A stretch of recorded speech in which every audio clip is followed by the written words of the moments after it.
Welcome to Parents TV On Demand, a place for parents to learn, share, and develop a healthy family together. Parents TV, our families, our lives. Hi, I'm Ebeling. You're watching Parents TV. Now, setting up a nursery like this one takes a lot of work.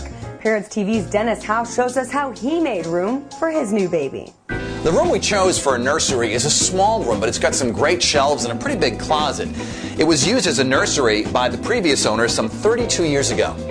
Best of all, its location. It's next to the bathroom, and it's also next to the laundry room. And this is great because little babies produce lots and lots of dirty laundry.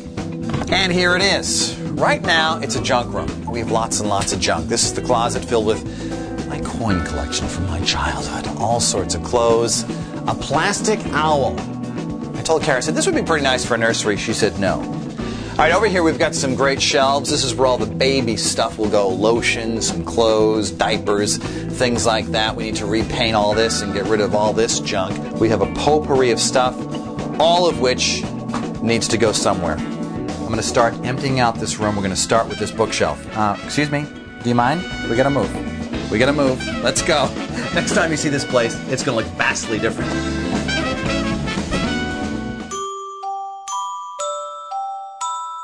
And here it is. The renovated room baby Helena now calls home.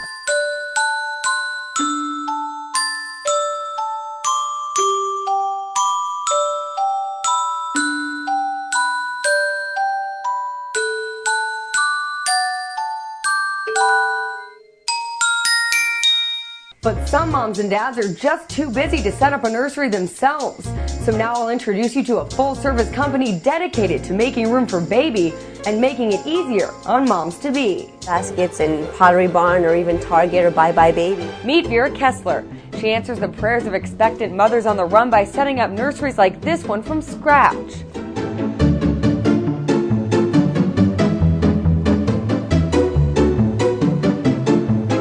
I help moms clean and organize their nursery. Once they have their baby shower, once they have everything they need for their baby, oftentimes they're at a loss of where to put it. There's so many things that a baby has, so many clothes and toys and accessories that people, especially new parents who don't have another baby, they're not sure where everything goes.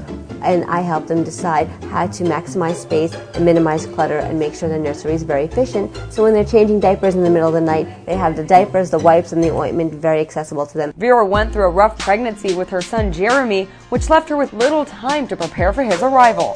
I was very sick and I couldn't set up the nursery. I didn't know exactly what to register. I was the first of my friends to have a baby, and I really didn't know the appropriate things that I needed to do, and also the resources that were available to me as a mom. So she started her own company called Nursery 101 to help other women get ready for their babies. It feels great. I'm really, really fortunate to be able to pass on the knowledge and the experience that I've gained with my baby and help other women go through their experience with their children. So it really is very rewarding.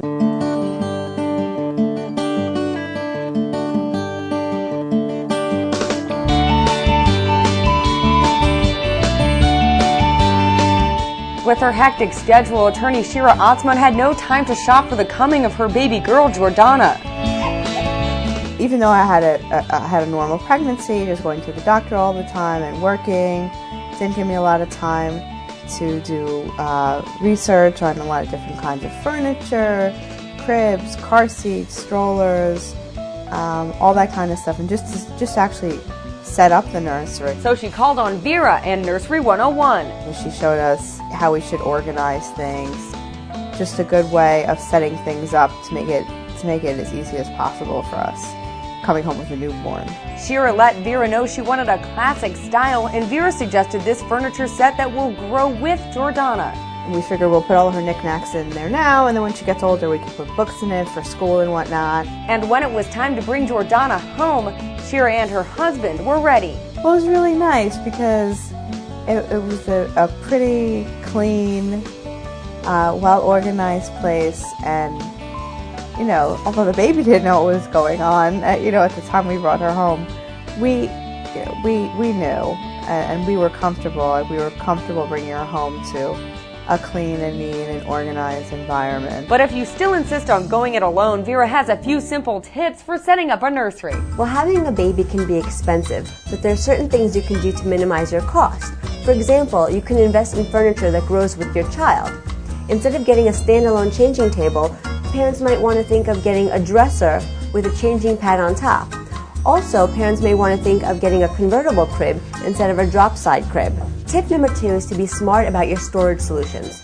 You might want to think of investing in a bureau that has multiple shelves as well as storage compartments. This way you can store items on the shelf as well as inside of the drawers. Another storage solution is to get little baskets. You can get these beautiful baskets in Pottery Barn or even Target or Buy Buy Baby, and you can fill them with books, you can fill them with toys, stuffed animals, and they can just slip right under your bed. They can serve as beautiful accents to your room. Don't buy everything you see. You don't necessarily need 36 onesies in size newborn. Children outgrow their clothes rapidly. Buy very few items in the newborn size. Start out your child in size 3 months, 6 months, 9 months, and get more clothes as they grow older. And also, you can ask a baby consultant. They're there to help you. For more information about Nursery 101, just visit nursery101.com or look for a nursery planner in your area. So whether you do it on your own or you need a little help, it's just important to be prepared when your baby comes. Thanks for watching Parents TV, your source for the best information for your growing family. Thank you for watching Parents TV, Our Families, Our Lives.